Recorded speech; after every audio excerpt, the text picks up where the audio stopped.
This is KCTV English News. I'm Nick Brontes. Authorities will introduce local police forces, like the one in Jeju, to other areas of the nation next year, and the national government will bear the cost of the changes. The Presidential Committee on Autonomy and Decentralization held a policy debate at its Seoul office Tuesday to explore ideas on expanding the use of local police forces. The committee pointed out that the Jeju Municipal Police Force has only 8% of the manpower of the national police. By establishing local police forces for each of the country's regional governments, authorities envision there being 43,000 local police officers by the year 2022. That would be 36% of all police in the nation. National authorities plan to have local police take over responsibility for fields such as general safety, women's issues, and traffic. If the national government's general plan is finalized this month, the National Police Agency will begin detailed planning and legislative procedures to enact the changes on a trial basis by the end of next year. The provincial government has drawn up a 5-year plan to improve animal welfare that includes funding for a pet funeral facility. Officials have earmarked 16.5 billion won for the plan, which will be spent between next year and the end of 2023. 3 billion of that is set aside for a pet funeral facility.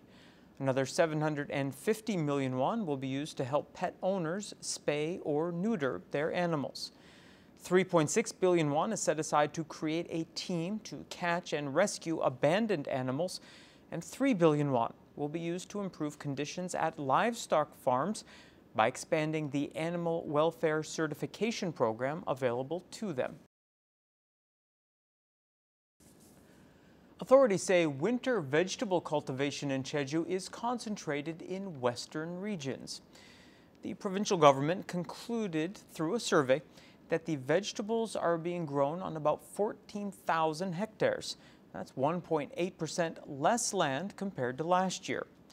Researchers project that garlic, onion, and chive production will fall, while farmers will grow more white radishes, cabbages, and beets, all of which are mainly cultivated in western Jeju. The area dedicated to the cultivation of white radishes is up 6.2% compared to last year to 5,100 hectares, raising concerns about a glut in the supply of that vegetable. The public organizations that relocated to the Innovation City in Seogwipo have announced plans to give back to and forge closer bonds with the local community. The Government Employees Pension Service, the National Institute of Meteorological Research, the Korea Foundation, and the Overseas Koreans Foundation have designated November as a special month for community activities.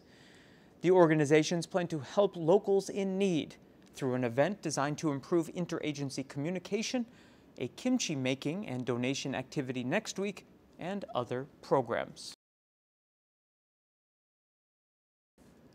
Jeju National Museum has extended a special exhibition about the ancient kingdom of Tamna. Tamna, the ancient state of Jeju, sheds light on the people who lived here and the sea-based connections they formed with the outside world.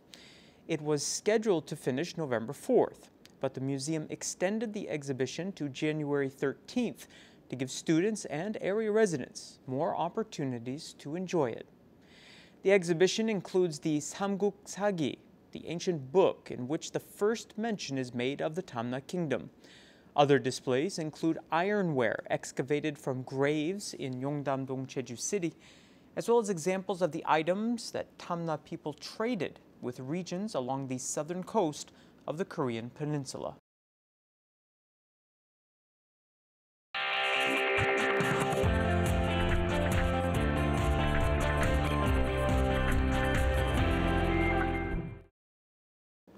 This week on Jeju A to Z, Todd Thacker gives us a quick overview of the island's Ole walking trail system, which is designed to encourage people to slow down and enjoy Jeju's natural beauty.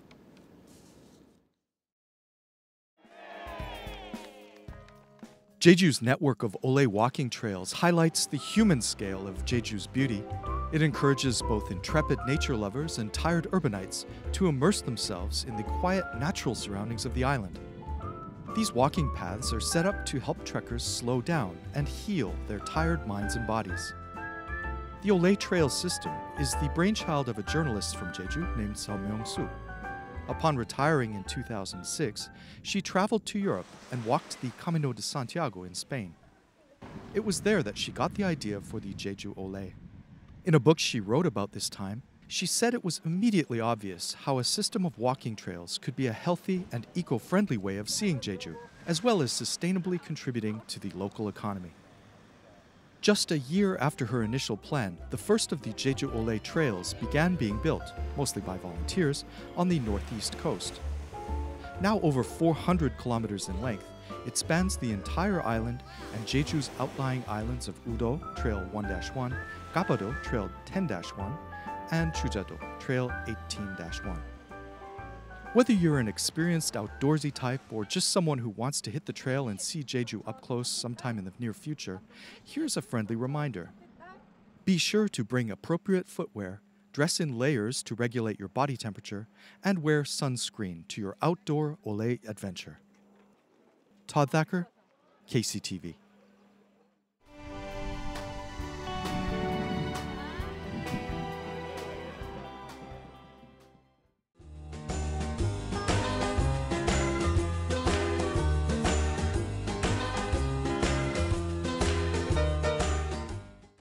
More clouds will be rolling in later on Thursday. For the details, here's your forecast.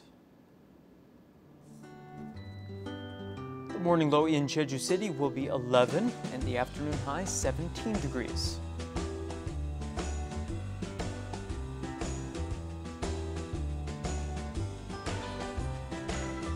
Down south in Seogwipo, temperatures will fall between 11 and 18.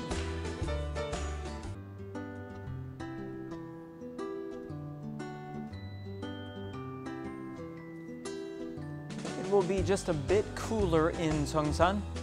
The low before lunch there will be 10 and the high later on 17 degrees.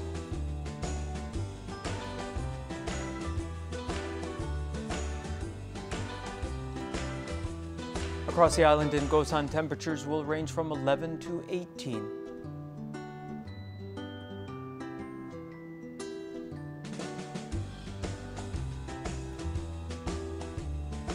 And the morning low up on the mountain at Songpanak will be 6, and the afternoon high 12 degrees.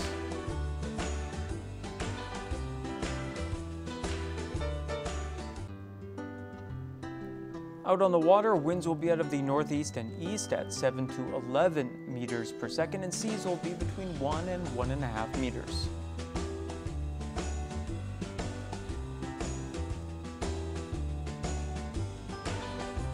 And here's what's coming up.